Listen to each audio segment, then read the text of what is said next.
My thief brother stole my grandma's jacket and gave it to his girlfriend, so I'm buying it back with his money. My brother Jake has been a thief since he was 13. Started with candy bars, escalated to electronics, even stole from our parents' wallets. He got caught repeatedly, but never learned. The one person he never stole from? His girlfriend Sophia. She thought he was perfect. Last month, our grandmother died of cancer.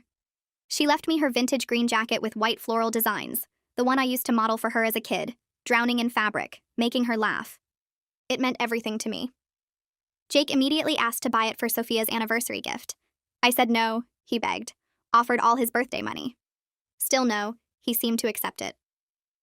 4 weeks later, on their anniversary, Sophia posted a photo wearing a familiar sleeve. I checked my closet. The jacket was gone. Jake had stolen it. Instead of confronting him, I texted Sophia. Told her the jacket was stolen from me. Sent photos of me wearing it with Grandma as proof. Sophia was horrified, offered to return it immediately. I have a better idea, I told her. Let's make Jake pay for it. Literally. She agreed to help. We planned to meet tomorrow for the sale. Jake would unknowingly buy back the stolen jacket with his own birthday money from his wallet, but when I went to get his wallet from his room while he showered, I found something else. A shoebox under his bed, filled with items I didn't recognize. Jewelry, watches, wallets, dozens of them. Each with a label, dates, names, locations. Then I saw one that made my blood freeze. Grandma's house, March 15th. The date she died. Inside a small bag were her missing rings. The ones Mom couldn't find after the funeral. The ones we assumed the hospice workers had misplaced. Jake had robbed our dying grandmother. I took photos of everything, my hands shaking. But beneath the stolen items was something worse, a notebook. Operation Sophia was written on the cover. Inside were detailed plans, not romantic ones, criminal ones. Sophia's parents owned a jewelry store. Jake had mapped their security, noted camera blind spots, documented their routine. He'd been dating Sophia for access. The anniversary jacket? A test to see if she'd accept stolen goods without questions. The final entry, dated yesterday. Tomorrow. While Sophia's at lunch with Anna about the jacket, parents at supplier meeting 2 to 4 p.m. at back entrance. Safe combination, Sophia mentioned. Her birthday backwards. He was planning to rob his girlfriend's family store. Tomorrow, during our meeting. I heard the shower turn off. Quickly photographed the last page and put everything back. Jake came out, towel around his waist, casual as ever. Hey sis, seen my wallet? Kitchen counter, I lied, having already taken the $300 inside. Cool. Sophia wants to go somewhere special tomorrow. Some lunch thing with your friend or something? My friend. He thought Sophia was meeting my friend, not me. She hadn't told him I was involved. That's nice, I managed. That night, I couldn't sleep. Should I call the police? Warn Sophia's parents? But I had no real proof he'd go through with it. Just plans. The next morning, Sophia texted, "Ready to meet?" Jake just left, seems excited about something. We met at a cafe downtown. I gave her the jacket, she gave me the $300, but I couldn't stay quiet. Sophia, I need to show you something. I showed her the photos, the stolen items, the notebook. Her face went white when she saw her parents' store layout. He's been using me? For a year. Every date, every moment, he was gathering information. She was crying now. The safe combination. I mentioned it once when I was drunk. Said it was silly they used my birthday backwards. We need to warn your parents. Sophia's phone rang. Her dad. Sophia? Where are you? Someone broke into the store. The safe? Everything's gone. Over $500,000 in jewelry. The cameras were spray painted, but the person knew exactly where they were. They knew the combination. Sophia, they knew everything. Sophia looked at me, devastated. Jake's not answering his phone. I checked Find My iPhone. Jake's phone was off, but his last location was Sophia's parents' store. 2 hours ago. But then Sophia's dad said something that made us both freeze. The police are here. They're saying whoever did this left something behind. A wallet. With ID. Sophia grabbed my hand. Whose ID? Someone named Anna Simon. My blood went cold. Anna Simon was me. That was my fake ID from college, the one I thought I'd lost months ago. Jake had planted my ID at the scene. My phone buzzed. Text from Jake. Nice try with Sophia and the jacket. But you should have minded your own business. Check the news tomorrow. Local woman arrested for jewelry store heist. Revenge is a bitch, sis. P.S. The police got an anonymous tip about your dorm room. Might want to check what's hidden in your closet. Love you. I ran to my car, Sophia following. We need to get to my place. Now. But as we pulled up to my apartment, police cars were already there, officers carrying evidence bags, my landlord pointing to my door. Through my window, I could see them in my room. One officer pulled something from my closet, a bag I'd never seen before. He held up jewelry to his partner. Even from here, I could see the store tags, Sophia's parents' store tags. Jake hadn't just robbed the store today. He'd been stealing from it for months, piece by piece, and hiding it all in my apartment. My phone buzzed again. Jake. But this time it was a photo. Him at an airport, boarding pass in hand, one-way ticket to Thailand. The caption, "By the time you read this, I'll be gone. But don't worry, I left you something special. Check your bank account." Oh, and Sophia? Your dad's Bitcoin wallet password was in your diary. Thanks for the 200K. Sophia gasped. My dad doesn't have Bitcoin. Then whose wallet? I opened my banking app. My savings account, the one I'd built for 5 years, was empty. But there was a new account in my name, one I'd never opened. Balance, $200,000 in Bitcoin, transferred from Sophia's dad's jewelry store. The police were walking toward my car now. Jake had framed me for everything. I stood on the sidewalk watching the officers move in and out of my building like ants carrying pieces of my life. Sophia gripped my arm, her nails digging into my skin through my jacket. Her face was red and wet, mascara streaking down her cheeks in dark lines. The officer walking toward us had gray hair and tired eyes, the kind of face that had seen too many bad situations. He stopped in front of me and pulled out a badge. Detective Kavanaugh, it said. He asked if I was Anna Simon, and I nodded because my voice wouldn't work. He said I needed to come to the station for questioning, that they had some things to discuss about the jewelry store robbery. My hands started shaking so hard I had to shove them in my pockets. Sophia said she was coming with me, but the detective shook his head. He said it was better if I came alone, that Sophia could meet me there later. The ride to the station felt like it took hours, even though it was only 10 minutes. I sat in the back of the police car watching familiar streets pass by, thinking about how Jake had planned every single detail of this. At the station, they put me in a small room with a metal table and 2 chairs. The walls were gray, and there was a camera in the corner with a red light blinking. Detective Kavanaugh sat across from me and read me my rights. I heard the words, but they didn't make sense, like he was speaking another language. He opened a folder and spread photos across the table. My apartment, my closet. Jewelry scattered across my floor like someone had dumped out a treasure chest. He asked me to explain how all that merchandise from the store ended up in my home. I told him about Jake, about the shoebox under his bed, about the notebook with Operation Sophia written on the cover, about the store layout and the security notes and the safe combination, about finding Grandma's rings in a bag labeled with the date she died. I talked fast, the words tumbling over each other, trying to make him understand. He just sat there with his arms crossed, his face showing nothing. When I finished, he asked if I had proof of any of this. I showed him the photos on my phone, scrolling through pictures of Jake's collection and the notebook pages. He looked at them for a long time. Then he asked why I didn't call the police when I found all this evidence. I said I didn't think he would actually do it, that I thought maybe I could stop him. The detective leaned back in his chair and said that was convenient. That every guilty person has a story about someone else being responsible. That my ID was found at the scene. That stolen goods were hidden in my apartment. That a Bitcoin account in my name had $200,000 transferred from the jewelry store. He said it looked pretty clear what happened here. I tried to explain about the fake ID, about how I lost it months ago, about how Jake must have taken it. But even to my own ears, it sounded like excuses. The detective left the room and I sat there alone for what felt like forever. The camera kept blinking its red light at me. My phone buzzed with texts from Sophia, but I couldn't make my hands steady enough to read them. When Kavanaugh came back, he had another officer with him. They told me to stand up. They arrested me formally, reading charges I barely heard. Grand theft, burglary, money laundering. They put handcuffs on my wrists and walked me through the station. Other officers stared as we passed. They took my phone, my wallet, my keys. They took my fingerprints and my photo. Then they put me in a holding cell with concrete walls and a metal bench. The door clanged shut and the sound echoed in my chest. I sat on the bench and stared at the wall. Someone had scratched words into the concrete, but I couldn't focus enough to read them. My brother had done this. My own brother had stolen from our dying grandmother, robbed his girlfriend's family, and destroyed my entire life to cover his tracks. And he was on a plane to Thailand right now, probably drinking something with an umbrella in it, laughing about how perfectly his plan worked. I put my head in my hands and tried to breathe. The next morning, Sophia and her parents posted my bail. I walked out of the courthouse into bright sunlight that hurt my eyes after the fluorescent lights of the jail. Sophia hugged me in the hallway, her arms tight around my shoulders.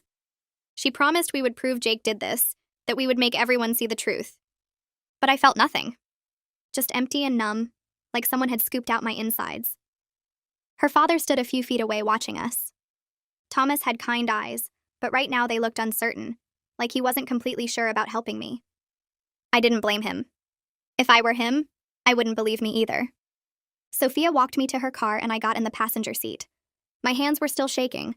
I needed to call my parents, to tell them what happened, to ask for help. I pulled out my phone and dialed my mother's number. She answered on the second ring. Before I could say anything, she asked what I did to make Jake so angry. Not "are you okay?" Not what happened. Just what did I do to deserve this? I tried to explain, but she cut me off. She said Jake was a good boy who made mistakes sometimes, that he wouldn't do something like this without a reason. She said I must have pushed him too far, must have done something to make him feel like he had no choice. The assumption that this was somehow my fault made my throat close up. That I was responsible for my brother framing me for felony theft. I hung up without saying goodbye. Sophia glanced over at me but didn't ask questions. She just drove. We ended up at her apartment because I couldn't go back to mine. The police still had it marked as a crime scene and I couldn't face seeing my violated space anyway. Sophia's place was small and neat, with plants on the windowsill and photos on the walls. We sat on her couch in silence. An hour passed, maybe more. Neither of us knew what to say. Finally, I started talking. I told Sophia everything I found in Jake's room. Not just Operation Sophia, but all the other stolen items. The watches and wallets with their careful labels. Grandma's rings in a bag marked with the date she died. The evidence of years and years of theft that no one ever stopped. Sophia listened without interrupting. When I finished, she said something that made my stomach drop.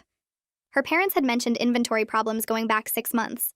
Small things missing from the store, amounts too tiny to worry about. They thought maybe they were making mistakes with the bookkeeping. But now she understood.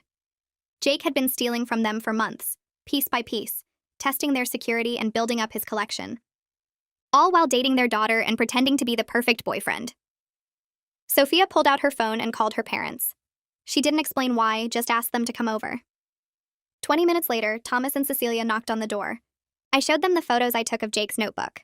The store layout with every camera marked. The security notes about blind spots and shift changes. The safe combination written in Sophia's handwriting from when she drunkenly mentioned it was her birthday backwards. Thomas took my phone and zoomed in on each image. His face went pale. He said the level of detail matched exactly what was stolen and how the thief got past their systems. Every camera that was spray painted. Every security measure that was bypassed. The safe that was opened without any signs of forced entry. It was all there in Jake's careful notes. Cecilia started crying. She grabbed my hands and apologized for suspecting I was involved. She said they didn't know, couldn't have known, that Jake was capable of something like this. We spent the next 2 hours going through every photo I took. Thomas had brought his inventory reports and he recognized several pieces of jewelry from Jake's collection. A diamond bracelet that went missing in March. A set of gold earrings from April. A sapphire ring from May. Jake had been stealing small amounts for months to avoid detection, building up to the big heist. Each theft was carefully planned and perfectly timed. Thomas looked at me with different eyes now. Not doubtful anymore, but angry. Angry at Jake for using his daughter. Angry at himself for not seeing it sooner. Angry that someone could be this calculated and cruel. Sophia pulled out her phone and called the detective's number from the card he'd given her at the station. I watched her explain who her father was and ask if he would meet with all of us. She listened for a minute, then nodded. The detective agreed to come to her parents' house tomorrow afternoon. Sophia thanked him and hung up. She looked at me and squeezed my hand. Her parents were already gathering their business records and inventory reports. They wanted everything organized before the meeting. I felt sick thinking about facing the detective again after he'd arrested me, but Sophia's parents had credibility I didn't have. Maybe he would actually listen this time. That night I stayed in Sophia's guest room because I couldn't go home. The apartment was still a crime scene, and the thought of being there made my skin crawl. I lay in the unfamiliar bed staring at the ceiling and replaying every interaction with Jake. How had I missed the signs that he was capable of something this calculated? I'd known he was a thief, but this was different. This was months of planning, manipulation, and betrayal. I kept seeing Grandma's rings in that labeled bag. March 15th, the day she died. Jake had stolen from her while she was dying in that house, while Mom and I were taking turns sitting with her, while she was too weak to even notice someone going through her jewelry box. The image wouldn't leave my mind. I finally fell asleep around 4 in the morning. The next day, Sophia's parents set up their dining room table like a war room. They had inventory reports spread out, photos of their store layout, and a timeline of the missing items. Sophia sat next to me and held my hand under the table. When Detective Kavanaugh arrived, he looked tired. He sat down across from us and pulled out a notebook. He started by saying he was here as a courtesy to the family, but he needed to be clear that I was still the primary suspect. My stomach dropped. Then he looked at the photos I'd taken of Jake's collection. His expression didn't change, but I saw his pen moving faster across the notebook. He asked why I had these photos, and I explained about finding the shoebox when I went to get Jake's wallet. He asked why I was getting Jake's wallet, and I had to explain about the jacket and our plan to make him buy it back. It sounded stupid out loud. The detective's skepticism was obvious in every question. Why didn't I call the police when I found stolen items? Why did I have photos ready that conveniently showed my brother was guilty? Why should he believe this wasn't just me trying to frame Jake after getting caught? I had no good answers. My voice kept shaking. Then Sophia's father slid the inventory reports across the table. He showed the detective dates when small items went missing from the store. A bracelet here, earrings there, a ring. Each theft was small enough that they'd assumed it was accounting errors. But now looking at the pattern, the dates matched when Jake had been at the store. The detective's pen stopped moving. He looked up at Sophia's father with different eyes. He asked to see the photos again. This time he zoomed in on the labels Jake had written. He compared them to the inventory reports. 3 items matched exactly. Same descriptions, same approximate dates. The detective leaned back in his chair. His whole attitude shifted from skeptical to interested. Detective Kavanaugh spent the next hour taking copies of everything. He photographed every page of the inventory reports. He copied all my photos of Jake's shoebox and notebook. He took down Sophia's statement about the safe combination and how she'd mentioned it to Jake. When he was done, he closed his notebook and looked at me. He said he would investigate, but I needed to understand that the evidence against me was still substantial. I couldn't leave town. I couldn't contact Jake in any way. If I tried to run or interfere with the investigation, he would arrest me again immediately. Then he asked the question I'd been dreading. Why didn't I report Jake's theft collection before the heist? I sat there with my mouth open. The detective waited. Finally, I said the only truth I had. He's my brother. I didn't know what he was planning, and I thought I could handle it myself. The detective wrote something down and stood up. He said he'd be in touch. After he left, I felt hollow. Sophia drove me to my apartment because the police had released the scene. We walked up the stairs together, and I unlocked the door with shaking hands. Inside, everything looked normal, but wrong. The closet where they'd found the planted jewelry was empty now. The police had taken it all as evidence. I walked through each room, touching things and trying to remember how they'd been before. Sophia followed me quietly. She didn't try to make me feel better with empty words. We started packing what I could salvage. Clothes that Jake might have touched made me want to throw up. I kept imagining him in here, planting evidence, going through my things, setting me up. He'd violated my space completely. Every drawer, every shelf, every corner felt contaminated by his betrayal. I was pulling clothes from my dresser when my hand hit something hard behind it. A phone. Small, cheap, the kind you buy with cash at gas stations. A burner phone. I held it up and Sophia's eyes went wide. This wasn't mine. Jake must have planted it as more evidence. Maybe he'd planned to have the police find it during their search, but they'd missed it. I called Detective Kavanaugh immediately. My hands were shaking so hard I could barely hold my own phone. I told him what I'd found, and he said he was coming right away. He arrived 20 minutes later and put on gloves before taking the burner phone. He turned it over in his hands and then looked at me. He said this actually helped my case. It was sloppy work that didn't match my known devices. If I was really running a sophisticated jewelry theft operation, I wouldn't leave a burner phone in such an obvious hiding spot. It looked like someone else had planted it and hadn't been as careful as they thought. 3 days passed before my parents finally called me back. I'd left them 6 messages explaining that Jake had framed me and fled to another country. My father's voice on the phone was cold. He said they'd help pay for a lawyer, but I needed to make things right with Jake. I stood there in Sophia's kitchen holding the phone and trying to process what he'd just said. Make things right with Jake? I told him Jake was in another country after framing me for $500,000 in theft. I told him about the planted evidence, the fake Bitcoin account, the ID at the crime scene. My father said I was being dramatic. He said Jake was my brother and family doesn't turn on family. I felt something break inside me. I told him Jake had stolen from Grandma while she was dying and he needed to choose whose side he was on. My father said I was the one making him choose and hung up. Sophia helped me find a criminal defense attorney the next day. Her name was Rosa Garcia, and she specialized in false accusation cases. We met in her office downtown. Rosa was in her 50s with sharp eyes and a no-nonsense attitude. I told her everything from the beginning. The stolen jacket, finding Jake's collection, Operation Sophia, the heist, the frame-up. Rosa took notes and asked detailed questions about the timeline. When I finished, she sat back in her chair. She said I had a fighting chance. The photos I'd taken were good evidence. The inventory reports from Sophia's parents helped establish a pattern. The burner phone was sloppy enough to suggest planting. But she was honest. The planted evidence was sophisticated enough to be dangerous. My ID at the scene, the stolen jewelry in my apartment, the Bitcoin account in my name.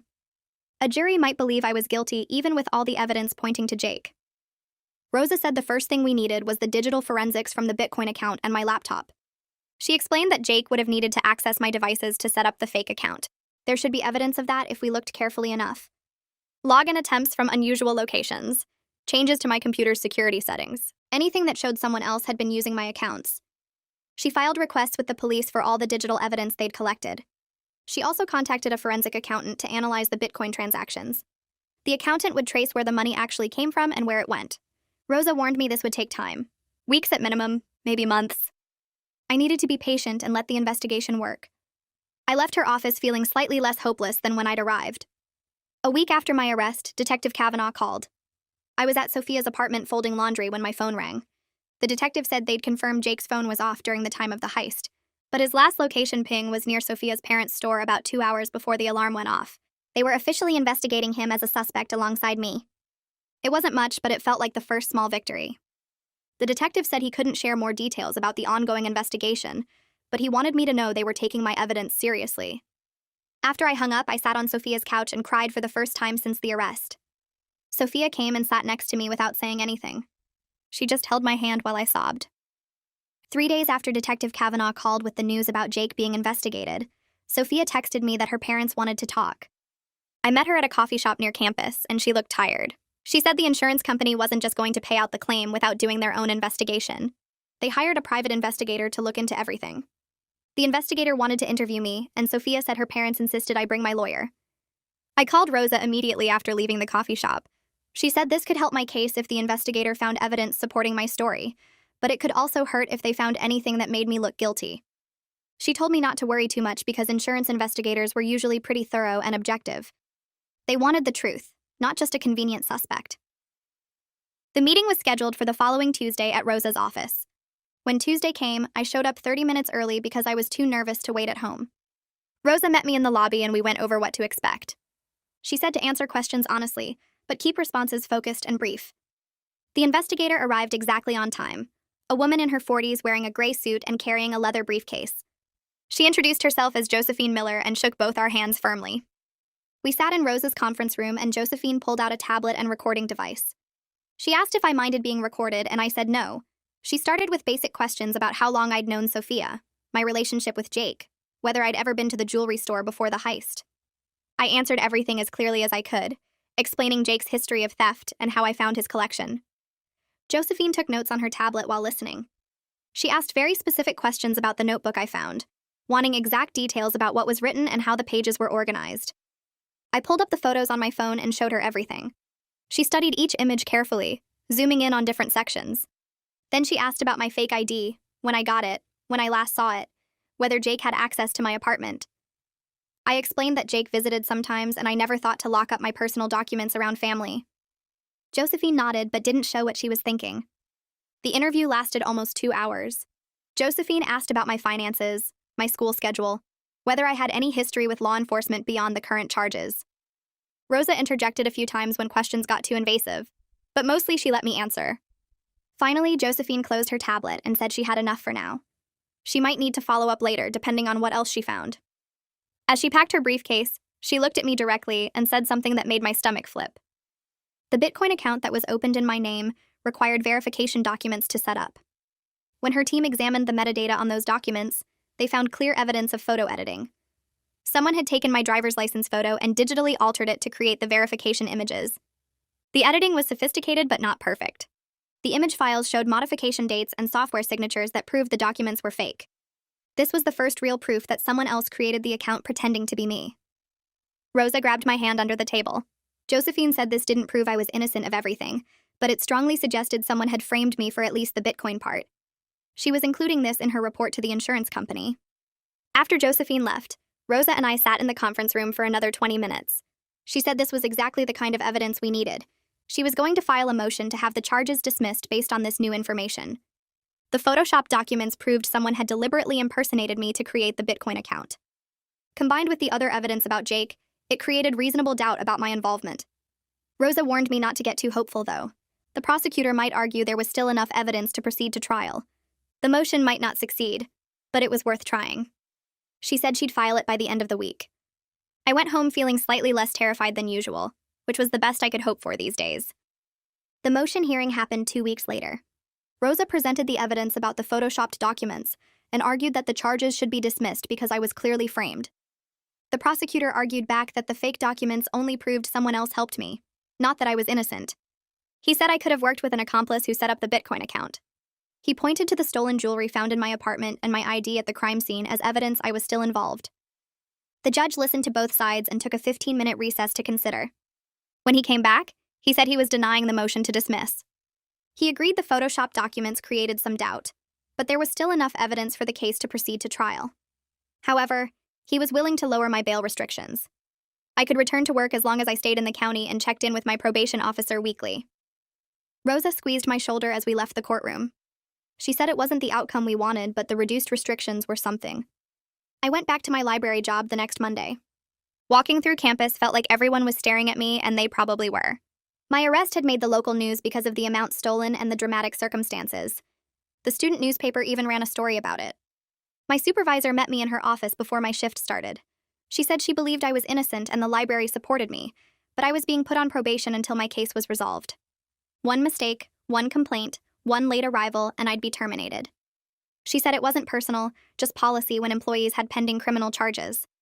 I understood, but it made me feel sick, knowing my entire income depended on being perfect, while dealing with the stress of a potential felony conviction. I spent my shift shelving books and avoiding eye contact with other students.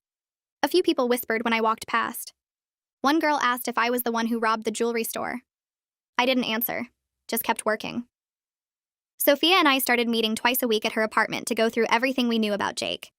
We created a spreadsheet with every theft we could identify from his collection, listing dates, items, and any notes he'd made. We cross-referenced this with Sophia's calendar to see when Jake had visited the jewelry store or spent time with her parents. Patterns started emerging. Jake had stolen small pieces from the store inventory during at least 8 different visits over 6 months. Each time he'd volunteered to help Sophia's dad with something in the back room or offered to lock up at closing. Sophia felt sick seeing how calculated it all was. Every moment of their relationship had been part of his plan.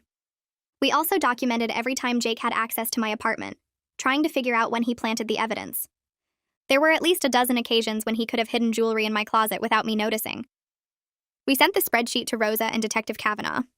Rosa said it was good work and showed clear premeditation. Kavanaugh thanked us but didn't share what progress the police investigation was making. My mother called on a Thursday evening while I was eating dinner alone in my apartment. I almost didn't answer but finally picked up on the 6th ring. She was crying immediately, begging me to stop cooperating with the investigation into Jake. She said he was still her son no matter what he'd done, and I was tearing the family apart by trying to send him to prison. I told her Jake tore the family apart when he robbed our dying grandmother and framed his own sister for felony theft. She said I was being cruel and unforgiving. I asked if she remembered the rings Grandma wanted me to have, the ones Jake stole while she was unconscious from pain medication in her final days.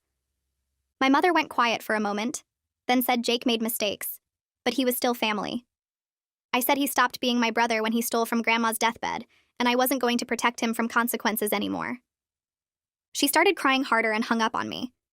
I sat on my kitchen floor and cried too, not because I regretted what I said, but because my own mother chose to defend the son who destroyed my life over the daughter who did nothing wrong. 2 days later, Detective Kavanaugh called while I was at work. I stepped outside the library to take it. He said Thai authorities had located Jake in Bangkok. Requested Reds is on Spotify now. Check out link in the description or comments. He was staying at a cheap hostel in the Backpacker District under his real name, which was surprisingly stupid for someone who'd planned such an elaborate frame-up. Apparently, Jake was running low on money and tried to sell some jewelry to a pawn shop. The shop owner thought the pieces looked expensive and out of place for a broke American tourist, so he reported it to local police. Thai authorities checked the serial numbers against international stolen property databases and got a hit on Sophia's parents' inventory. They arrested Jake at the hostel and found more stolen jewelry in his backpack. Kavanaugh said the U.S. was starting extradition proceedings. Jake was being held in a Thai detention facility while the paperwork was processed. I asked how long that would take. Kavanaugh said it could be a few weeks or a few months depending on whether Jake fought it. Either way, he wasn't going anywhere. I met with Rosa the next morning to talk about what Jake's arrest meant for my case. She explained that extradition from Thailand was possible, but the process was complicated and slow. Jake could fight it if he hired a lawyer, which might delay things for months or even years. However, the evidence against him was strong enough that the U.S. government would pursue it aggressively. The stolen jewelry found in his possession in Bangkok matched items from the heist. Combined with everything else we'd gathered, the case against Jake was solid. Rosa said this should help my situation significantly. The prosecutor would have a hard time arguing I was the main culprit when the evidence clearly pointed to Jake. She was going to reach out to the prosecutor's office to discuss dropping the charges against me now that Jake was in custody. She warned me not to celebrate yet, though. Sometimes prosecutors refused to drop charges even when it was obvious they had the wrong person, especially if they'd already invested time and resources into the case. The following week, Rosa called with news that made me want to throw up. The prosecutor's office had offered me a plea deal. If I pled guilty to receiving stolen property, they'd recommend probation instead of prison time. I'd have a criminal record but wouldn't serve jail time. Rosa said she advised strongly against taking it. We had solid evidence of my innocence, and the deal was basically the prosecutor admitting they knew their case was weak but wanting a conviction anyway. But the fact that they were offering it at all terrified me. It meant they were still willing to take this to trial. It meant I might actually have to stand in front of a jury and convince them I didn't commit a crime I absolutely didn't commit. Rosa said plea deals were common and often used as pressure tactics. She believed we could win at trial if it came to that. The photoshopped documents, the cafe security footage, Jake's arrest in Thailand with stolen jewelry, all of it pointed to my innocence. But trials were unpredictable and juries sometimes made strange decisions. She said I told her I needed time to think. That night I barely slept, imagining worst-case scenarios where a jury convicted me anyway, and I spent years in prison for my brother's crimes. I told Rosa no on the plea deal. We scheduled a meeting at her office to go over our next steps, and she pulled out a thick folder of documents she'd been organizing. The timeline didn't work, she explained, spreading papers across her desk. The store alarm went off at 2:47 p.m., according to the police report. The cafe where Sophia and I met had security cameras, and Rosa had already requested the footage. She showed me stills from the video with timestamps. There I was at 2:43 p.m., sitting across from Sophia, the jacket folded on the table between us. Another frame at 2:51 p.m., both of us looking at my phone when Sophia's dad called about the break-in.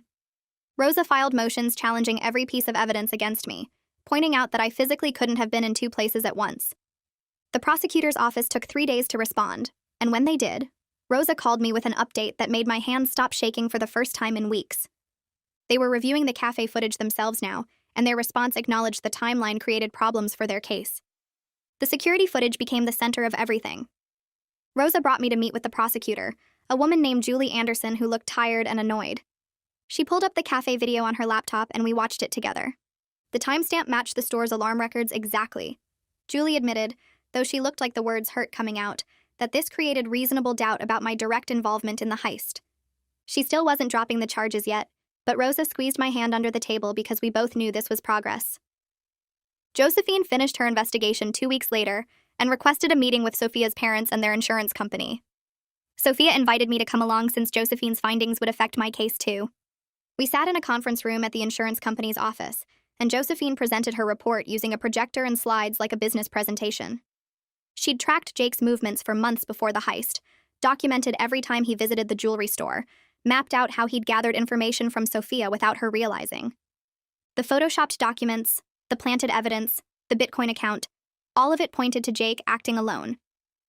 Josephine concluded that Jake had used Sophia for access to information, framed me to create a scapegoat while he fled, and executed the theft during a window when he knew Sophia and I would be together with proof of our location. The insurance company representatives took notes and asked questions, and by the end of the presentation, they indicated they would approve Sophia's parents' claim. Thomas caught me in the hallway after the meeting and pulled me aside. He said he never really believed I was involved, but the insurance investigation required them to consider all possibilities. His apology felt genuine, and I accepted it because I understood he'd been trying to protect his family and business. 2 months crawled by after that meeting. I kept working at the library, going to classes, meeting with Rosa every week to review our case preparation. Then on a Tuesday morning, Rosa called and told me to come to her office immediately. I drove there expecting more bad news, more delays, more waiting. Instead, Rosa met me at the door with tears in her eyes and told me the prosecutor had dropped all charges. Insufficient evidence combined with alternative suspect evidence made the case impossible to prosecute, according to the official statement. I sat down in Rosa's office chair because my legs wouldn't hold me anymore. She handed me tissues as I cried for 20 minutes straight, ugly crying that made my whole body shake. I'd been carrying the weight of potential prison time every single day since my arrest, and suddenly that weight was gone. Rosa let me cry without trying to make me stop, and when I finally caught my breath, she smiled and said this was why she became a defense attorney. Detective Kavanaugh asked to meet with me a few days after the charges dropped.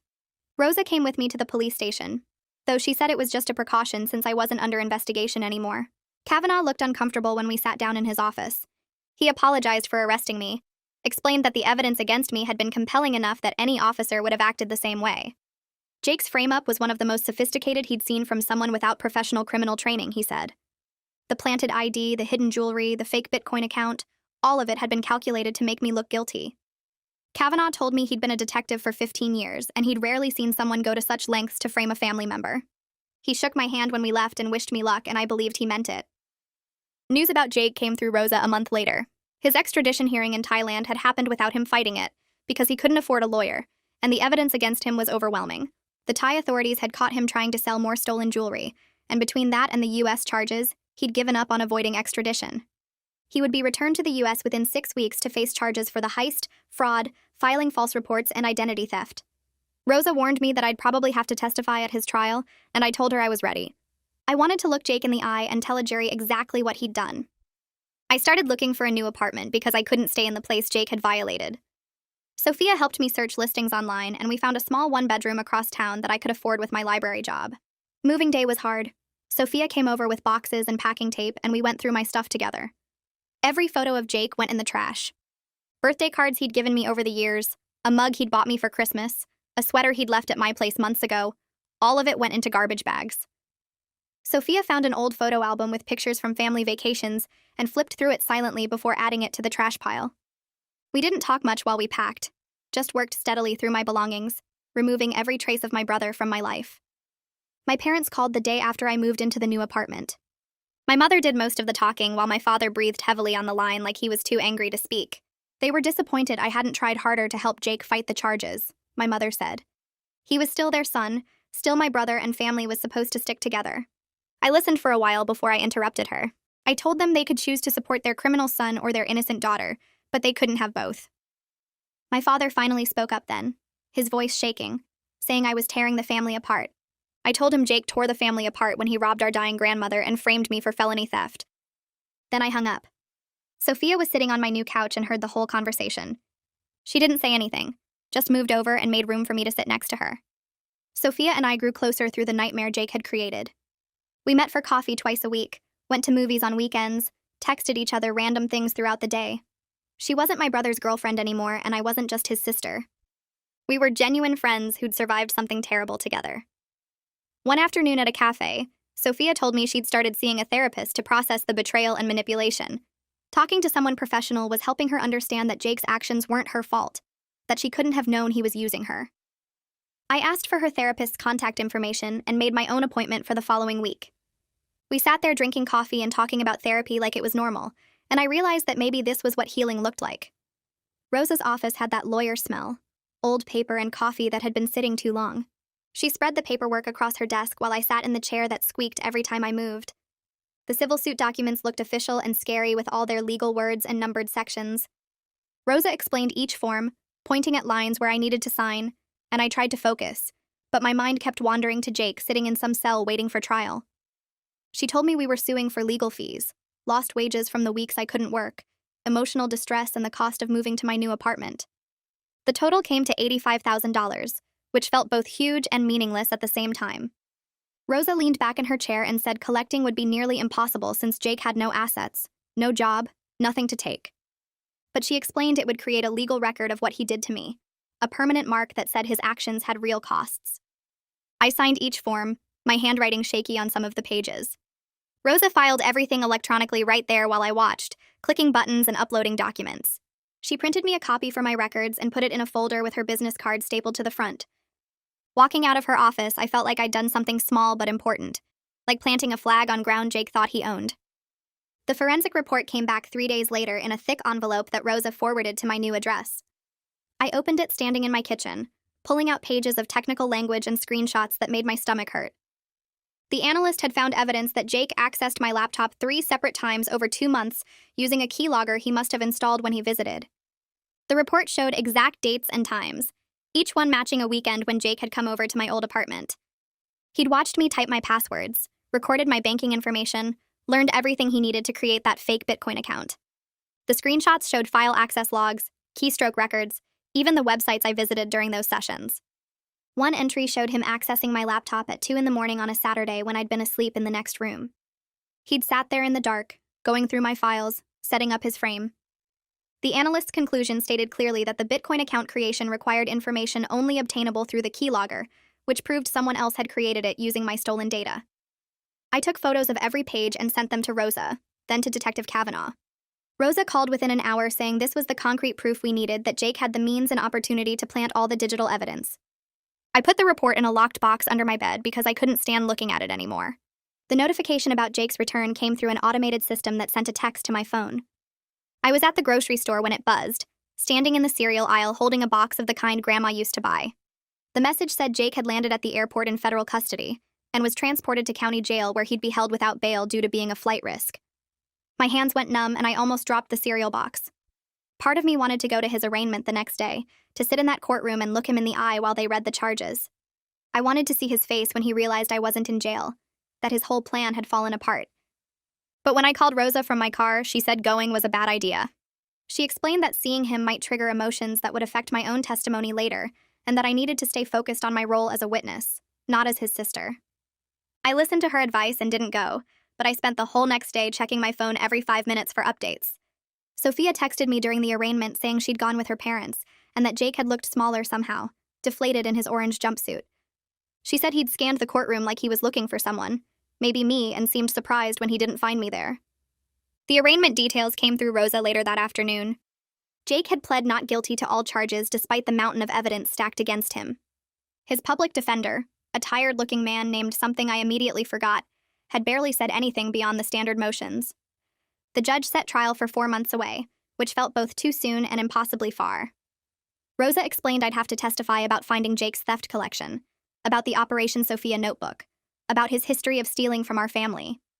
She warned me that his lawyer would try to discredit me, would suggest I was lying to cover my own involvement or seeking revenge for some imagined slight. We scheduled practice sessions for my testimony, mock cross-examinations where Rosa would play the hostile attorney. I left her office feeling sick because talking about Jake's crimes meant talking about Grandma's rings, about watching him steal from her while she died. 4 months felt like forever to carry that weight. My mother's letter arrived in a cream-colored envelope with her careful handwriting on the front. I recognized it immediately and almost threw it away without opening it. But I made myself sit down and read it, every word about prayer and reconciliation and forgiveness. She wrote about how families were supposed to stick together through hard times, how the letter never once acknowledged what Jake had done to me, never mentioned that he'd framed me for crimes that could have sent me to prison.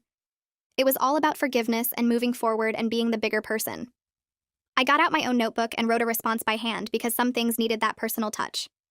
I explained that forgiveness didn't mean letting someone escape consequences, that reconciliation required genuine remorse that Jake had never shown for anything in his entire life. I wrote about Grandma's rings, about my arrest, about the planted evidence and fake bank accounts. I told her that choosing to support Jake meant choosing to enable his behavior, and that I wouldn't be part of that cycle anymore. I mailed the letter that same day before I could second-guess myself, then blocked my parents' numbers because I needed space to heal without their guilt trips. Sophia called me on a Tuesday afternoon while I was studying for midterms. She said she'd written a letter to Jake, an official breakup letter that his lawyer would deliver since she couldn't visit him. Her voice sounded steady, but I could hear the effort it took to stay calm. She told me the letter explained that their entire relationship had been a lie, that the person she'd loved never actually existed. Every date, every conversation, every moment of intimacy had been part of his plan to access her family's business. She'd thought she was building a future with someone who loved her, but really she'd been a mark, a target, a means to an end. Sophia said writing the letter had taken her 3 days because she kept breaking down and having to start over. She'd finally finished it the night before and given it to Jake's public defender that morning. The lawyer had promised to deliver it during their next meeting. Sophia asked if I thought she was doing the right thing, and I told her yes, that she deserved to close that chapter officially. She thanked me and said she was going to therapy twice a week now, working through the manipulation and betrayal. We stayed on the phone for another hour just talking about normal things, classes and weather, and a movie she wanted to see. The trauma therapist's office was on the 3rd floor of a building downtown, a small room with plants and soft lighting that was supposed to feel calming. I'd found her through Sophia's recommendation, a woman who specialized in family betrayal cases. Her name was Dr.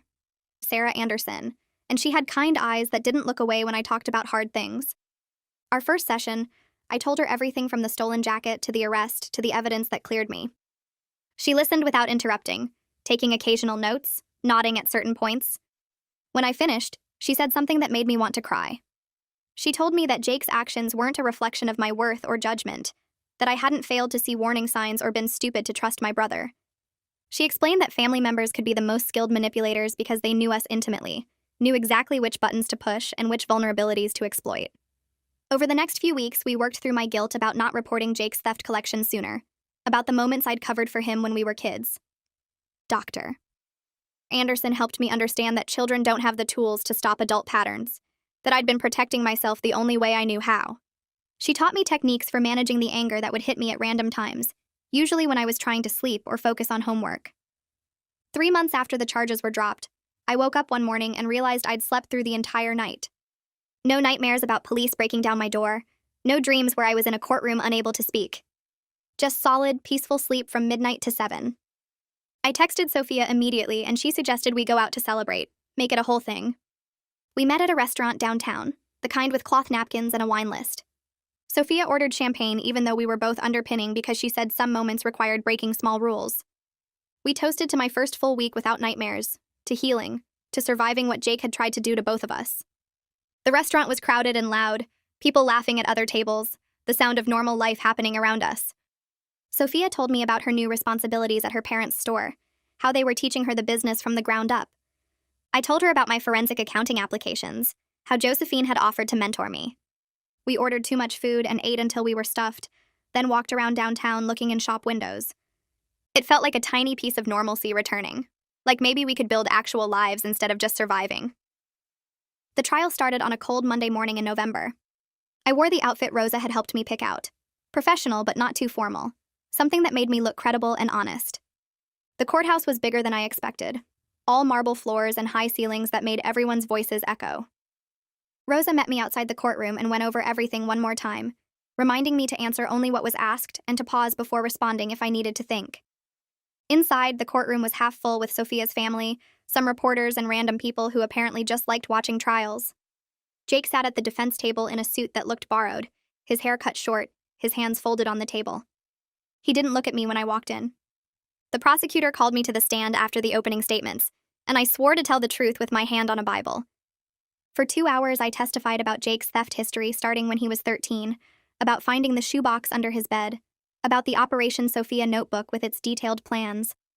I described photographing everything, the labels on the stolen items, Grandma's rings in their little bag.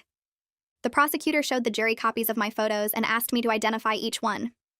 Jake's public defender cross-examined me, suggesting I was lying to cover my own involvement in the heist.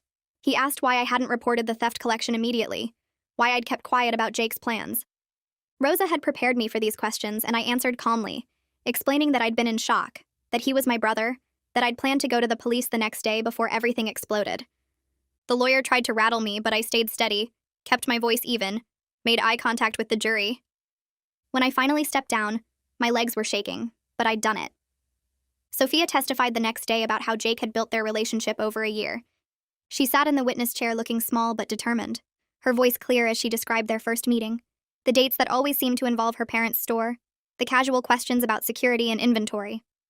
The prosecutor asked her about the safe combination, and she explained how she'd mentioned it once while drunk, thinking it was funny that her parents used her birthday backwards. She told the jury about finding out Jake had stolen the jacket from me, about seeing his notebook with her family's store layout mapped in detail.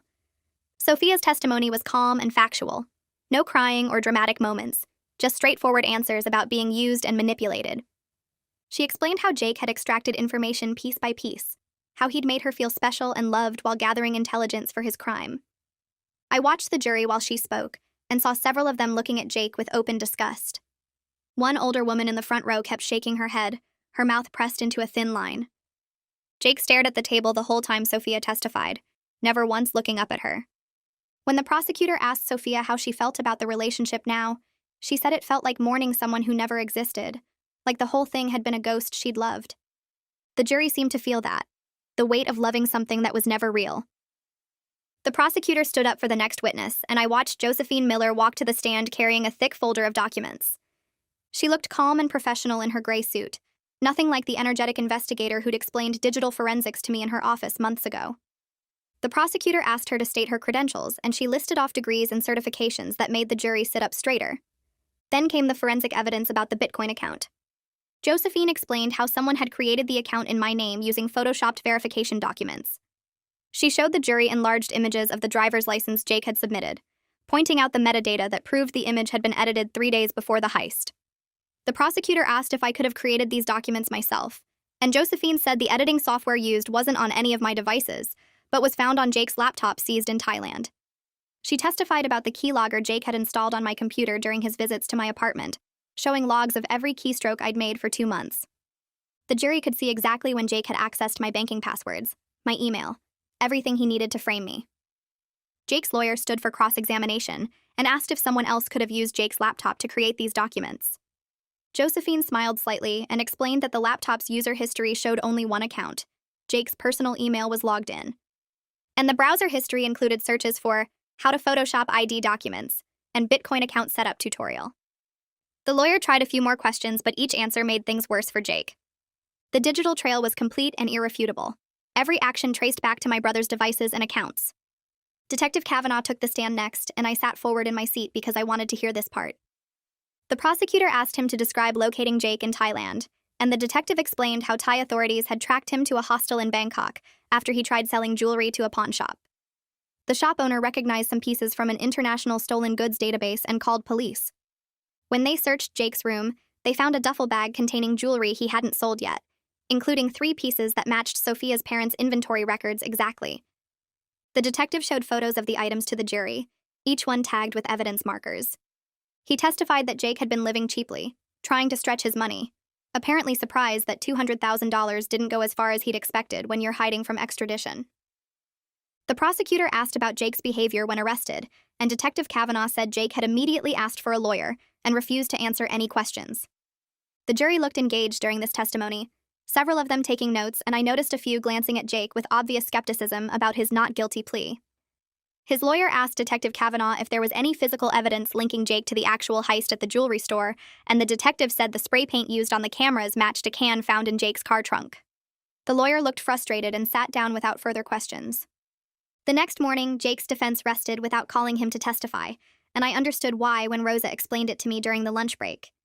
She said Jake's lawyer knew the prosecution would destroy him on cross-examination with questions about the notebook, the keylogger, the photoshopped documents. Better to stay silent than give the jury a chance to watch him lie under oath. The closing arguments happened that afternoon, and Rosa came to sit with me even though she wasn't involved in the criminal case. The prosecutor went first, walking the jury through the entire timeline of Jake's planning and execution. He showed them Operation Sophia again, the notebook that proved premeditation and sophistication. He explained how Jake had dated Sophia for a year just to gather information, how he'd stolen from his dying grandmother, how he'd framed his own sister to escape justice. The prosecutor's voice got quieter when he talked about me being arrested, spending a night in jail, facing years in prison for crimes I didn't commit. He said this wasn't just theft. It was a betrayal of every relationship Jake had ever claimed to value. Jake's lawyer stood for his closing and tried to suggest reasonable doubt, saying the prosecution's case relied heavily on circumstantial evidence and digital records that could potentially be manipulated. But his heart wasn't in it, and the jury could tell. He finished in less than 10 minutes. The jury got the case at 2 p.m, and I went to a coffee shop across from the courthouse with Sophia and Rosa. We didn't talk much, just sat there drinking coffee that got cold while we waited. My phone buzzed at 7:45 with a text from the victim advocate saying the jury had reached a verdict. We walked back to the courthouse and filed into the courtroom with everyone else. Jake was already at the defense table, his face blank and unreadable. The judge asked if the jury had reached a verdict, and the foreman stood up holding a piece of paper. Guilty on count 1, grand theft. Guilty on count 2, fraud. Guilty on count 3, filing false reports. Guilty on count 4, identity theft. The foreman kept reading, and Jake just sat there showing no emotion at all, not even a flicker in his eyes. I felt relief wash over me so strong it made my hands shake, but underneath that was sadness for the brother I thought I knew, the one who never actually existed. Sophia grabbed my hand and squeezed it hard. The judge thanked the jury and set sentencing for 2 weeks later, and then it was over. Jake's lawyer tried to get him released on bail pending sentencing, but the judge denied it because he was a flight risk who'd already fled to Thailand once. Officers led Jake out in handcuffs, and he didn't look at me or Sophia or our parents sitting in the back row. 2 weeks later, I was back in the same courtroom for sentencing, wearing the nicest clothes I owned because Rosa said it mattered. The judge asked if there were victim impact statements, and Sophia's father Thomas stood up first. He read from a paper in his hands, his voice steady as he described how the theft had nearly destroyed their family business. They'd lost not just money, but their sense of security, their trust in people, their daughter's innocence about the world. Cecilia went next and talked about the months of stress, wondering if they'd have to close the store, the insurance battles, the fear that they'd somehow failed to protect their livelihood. Sophia didn't give a statement because she said she couldn't find words for what Jake had done to her. Then it was my turn. I walked to the front of the courtroom and read from the statement I'd written and rewritten a dozen times. I told the judge about being arrested, about the terror of facing prison for crimes I didn't commit, about losing 5 years of savings and nearly losing my entire future. I described finding out my brother had stolen from our dying grandmother, had used me as a pawn in his scheme, had destroyed my sense of safety in my own home. Jake looked at me once during my statement, just one brief glance, and his eyes were empty. No remorse, no recognition of what he'd done, just nothing. I finished reading and sat back down next to Rosa, my whole body shaking. The judge took off his glasses and looked directly at Jake before pronouncing sentence. He said this was one of the most calculated and callous crimes he'd seen in his career, that Jake had betrayed everyone who cared about him for personal gain. He said the sophistication of the planning and the complete lack of remorse left him no choice. 7 years in state prison with no eligibility for early parole. Jake's face didn't change at all when he heard the sentence. The judge added that Jake would also have to pay restitution to Sophia's parents and to me, though he acknowledged collection would be difficult. Officers led Jake away, and this time I watched him go, memorizing the moment because I needed to believe it was real. Outside the courthouse, my parents tried to intercept me on the steps. My mother reached for my arm, but I stepped back. She started talking about how Jake was still my brother, how I should visit him, how the sentence was too harsh for someone so young. My father stood behind her looking uncomfortable, but saying nothing to contradict her. They'd enabled Jake his entire life, making excuses, bailing him out, and now they wanted me to feel sorry for him facing consequences for nearly destroying my life. I looked at them both and felt nothing but exhaustion. I walked past them without saying a word to where Sophia was waiting by her car. Behind me, I heard my mother calling my name, but I didn't turn around. I was done trying to make them understand that loving someone doesn't mean accepting their crimes or pretending their victims don't matter. The civil suit judgment came through 3 weeks later. Rosa called to tell me the court had awarded me $85,000 in damages from Jake, covering my legal fees, lost wages, moving costs, and emotional distress. She warned me that collecting would be nearly impossible until Jake got out of prison and established income, which wouldn't happen for years. But having the legal recognition of what he did to me mattered more than the money. It was official court documentation that I was the victim, not the criminal. Rosa said she'd file the judgment as a lien, so if Jake ever did get money, I'd be first in line to collect. I thanked her for everything she'd done, and she said watching me stay strong through the whole nightmare had reminded her why she became a lawyer. Sophia called me a few days later with news about her parents' insurance settlement. The insurance company had recovered about 60% of their losses through the criminal restitution order, and Jake's seized assets. Thomas told her they were using the money to rebuild and implement new security measures at the store. The best part was that they'd hired Sophia to help modernize their systems and train staff on security protocols. She sounded excited talking about it, like she'd found purpose in preventing what happened to her family from happening to others. She said working there felt different now, not like obligation, but like building something better from the wreckage. I was sitting in a coffee shop studying for finals when I realized what I wanted to do with my future.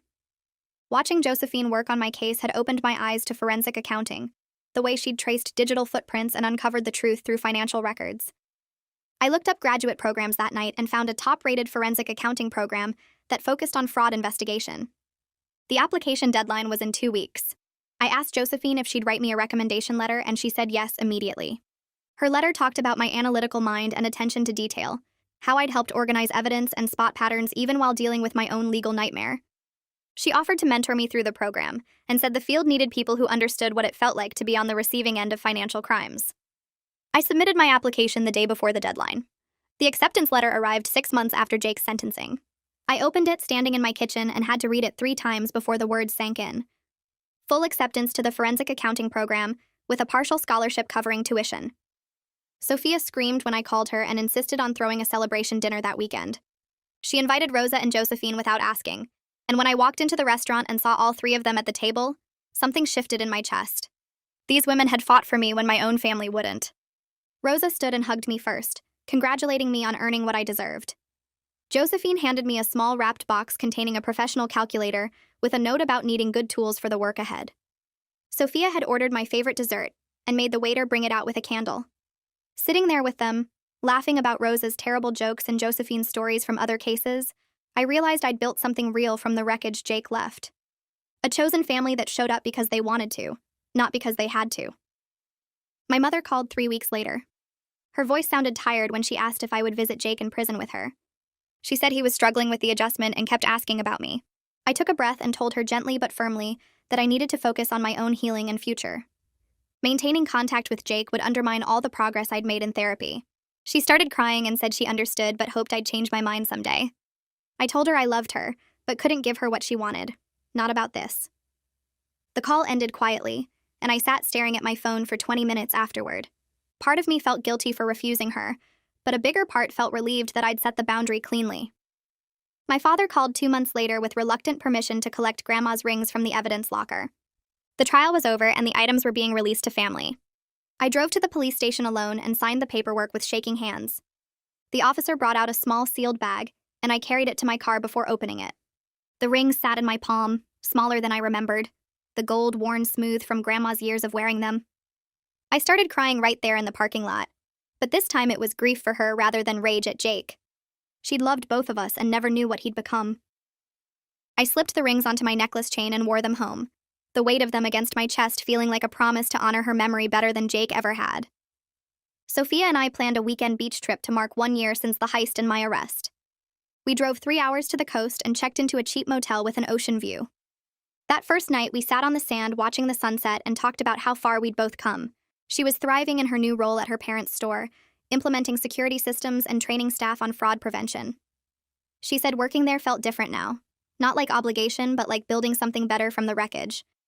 I told her about my classes and how forensic accounting was clicking in ways I hadn't expected. We stayed up late talking about our futures, making plans to visit each other during breaks, promising to stay close no matter where our careers took us. The next morning, we walked the beach collecting shells and didn't mention Jake once.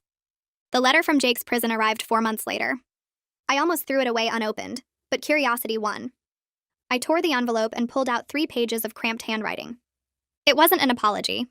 Instead, it was a rambling justification about how I'd forced his hand by not giving him the jacket, how Sophia had pushed him away by being too controlling, how the justice system was rigged against people like him. He wrote that if I'd just been reasonable about Grandma's jacket, none of this would have happened. He said he hoped I was happy now that I'd destroyed his life over a piece of clothing. The last line said he still loved me despite everything I'd done to him. I read it twice and realized he was completely incapable of accepting responsibility. In his mind, everyone else had wronged him, and he was the victim of circumstances beyond his control. I brought Jake's letter to therapy the following week. My therapist read it carefully and then looked at me with sad understanding. She said some people never develop genuine remorse or empathy, that their brains are wired to protect their self-image at all costs. We spent the session working on accepting that Jake would likely never give me the apology I deserved. She helped me understand that closure didn't require his participation, that I could find peace without his acknowledgement of what he'd done. We practiced letting go of the fantasy that he'd someday realize the truth and beg for forgiveness. By the end of the session, I felt lighter, like I'd been carrying a weight I didn't know I could set down. Rosa called on a Tuesday morning 6 months later with news that Jake's appeal had been denied and his conviction was final. She explained that this meant I could truly move forward without worrying about the case being reopened or relitigated. The legal system had spoken definitively, and Jake would serve his full sentence. I thanked her for everything she'd done and she said watching me rebuild my life had reminded her why she became a lawyer in the first place. After we hung up, I sat at my desk feeling a weight lift that I didn't know I was still carrying. Some part of me had been braced for years, waiting for Jake to find a way to hurt me again. Now that door was finally closed. 2 years after everything started with the stolen jacket, I was finishing my master's degree and had a job offer with a firm that investigated financial fraud. Sophia was my best friend, calling me twice a week to share stories about work and her new relationship with someone who actually deserved her trust. Rosa and Josephine both attended my graduation, cheering loudly when I walked across the stage. My parents sent a card but didn't come, still unable to reconcile supporting me with what it meant about Jake. I'd learned that blood doesn't obligate loyalty to people who betray you, that family is something you can build from the people who show up when it matters. Standing there in my graduation gown with my chosen family around me, I realized I was genuinely happy with the life I'd built from the ruins Jake left behind. The rings hung around my neck, Grandma's legacy resting against my heart, and I knew she'd be proud of who I'd become. And that's the takeaway for this one. I love when small stories remind us how much we can still learn. If this one made you pause and think, that's all I could hope for.